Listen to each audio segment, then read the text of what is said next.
నమస్తే అన్న, అందరికీ నమస్కారం. కువైట్కు వస్తూ ఉన్న భారతీయులు, కువైట్లో ఉంటూ ఉన్న భారతీయులు ఎవరైతే ఉన్నారో తమ యొక్క డబ్బులను సేవ్ చేసుకోవాలంటే కానీ, తమ యొక్క ఆదాయాన్ని ఎత్తిపెట్టుకోవాలంటే కానీ చాలామంది బంగారం మీద ఇన్వెస్ట్ చేస్తూ ఉన్నారని చెప్పేసి తాజా నివేదిక వెల్లడించింది. ప్రస్తుతం కువైట్లో ఉన్న భారతీయులు అత్యధిక మంది బంగారం కొనుగోలు చేస్తూ ఉన్నారని చెప్పేసి, ఎందుకంటే కువైట్లో బంగారం అధిక నాణ్యత మరియు తక్కువ ధరలతో లభిస్తూ ఉంది. అలాగే కువైట్లో ఈ బంగారాన్ని కొన్నా సరే వాళ్ళు ఇండియాకు వెళ్ళినా ఒకవేళ అమ్మాలనుకుంటే అదే ధర లభిస్తుంది, అంతకంటే ఎక్కువ డబ్బులు కూడా వస్తాయని చెప్పేసి చాలామంది కువైట్లో ఉన్న భారతీయులు 22 క్యారెట్ల బంగారాన్ని కొనుగోలు చేస్తారని చెప్పేసి, కువైట్లో ప్రత్యేకించి రాజధాని కువైట్ సిటీ ఏదైతే ఉందో అసాధారణమైన బంగారానికి ప్రసిద్ధి చెందింది. ఈ నగరం శక్తివంతమైన సూక్లకు నిధిగా ఉందని చెప్పేసి వివిధ రకాల బరువులలో అద్భుతమైన నగలు మరియు బంగారంతో నిండి ఉంది.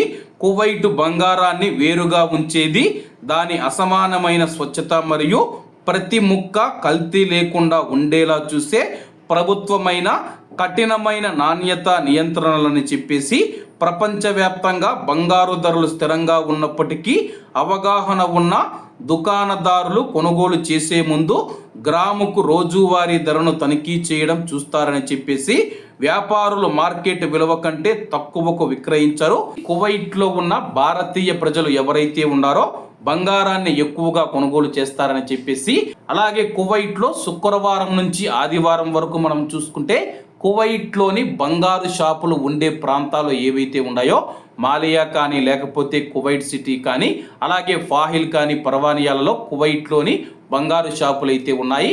ఆ యొక్క ప్రాంతాలలో మనం చూసుకుంటే ఒక మినీ ఇండియా కనిపిస్తూ ఉందని చెప్పేసి కువైట్లో ఉన్న వ్యాపారస్తులు తెలుపుతూ ఉన్నారు. ఎందుకంటే కానీ ఈ యొక్క బంగారు షాపుల దగ్గరికి శుక్రవారం కువైట్లో ఉన్న భారతీయులందరూ పెద్ద ఎత్తున బంగారు ఆభరణాలు కొనుగోలు చేసేందుకు షాపులకు వస్తూ ఉన్నారని చెప్పేసి, అలాగే కువైట్లో బంగారం కొనే వారిలో భారతీయులు అగ్రస్థానంలో ఉన్నారని చెప్పేసి వ్యాపారస్తులు తెలుపుతూ ఉన్నారు. మరి కువైట్లో మీరు 2 సంవత్సరాలు 3 సంవత్సరాలు పనిచేసిన తర్వాత మీ యొక్క డబ్బు దేని మీద ఇన్వెస్ట్ చేస్తారో, బంగారం కొంటారా లేదా అని చెప్పేసి కామెంట్ రూపంలో తెలియజేయాలని కోరుకుంటూ, అందరూ బాగుండాలి, అందులో మనం ఉండాలి. అందరికీ నమస్తే అన్న, జై హింద్.